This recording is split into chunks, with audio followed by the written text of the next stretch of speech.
Number 22, we have 6 more to go after this. We're going to do a colorful elephant today. Based on this photograph, I will leave a link below in the description.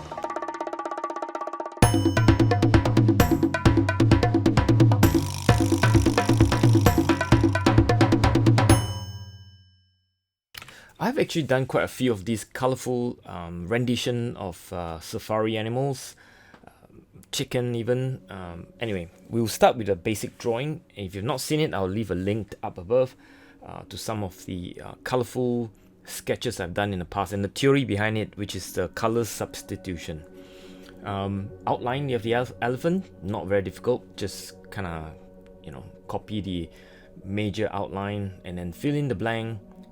Just observe where the darks and the lights are, especially the shadow underneath the ear and the legs separating the two front and back legs.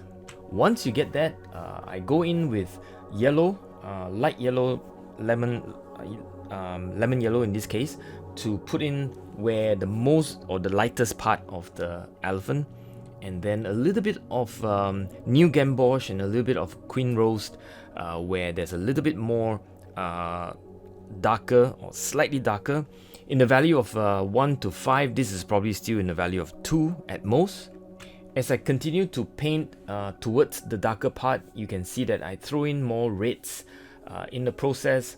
I try to make it colorful by not just keeping it to a single value or single color, but a variety of it. So it actually ranges from light yellow all the way down to orange and even red, where it's the shadowy part of the elephant. One of the key of success in this is to avoid making green in the elephant itself, especially when you start putting in blue. One of the key is to make sure that it is buffered by red.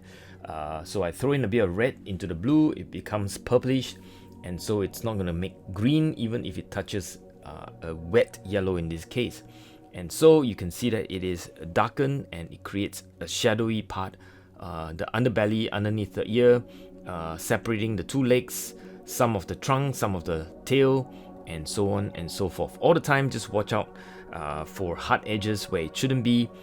Drawing lines with a small brush as well, just to indicate the curving of the three-dimensional space of the elephant underneath the tusk, so that the tusk will appear. It's not just white, but the shadow comes to life as well. So basically copying the photograph where the shadow is and put down the purpley hue.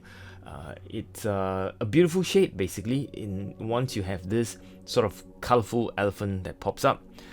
Write my name with pen and date as well, and then put in a bit of a green to symbolize the grass, and that's kind of it. I have a few layers of grass, lighter version of the grass and darker version of the grass, just to separate the front back as well as the darkened or shadowy part of the grass as well. Keep it very light because the focus is on the elephant, not on the grass. And that's it, I think. Yeah, that's it. So I hope you enjoyed this colorful elephant rendition. Stay safe wherever you are. This is Whee Teck out.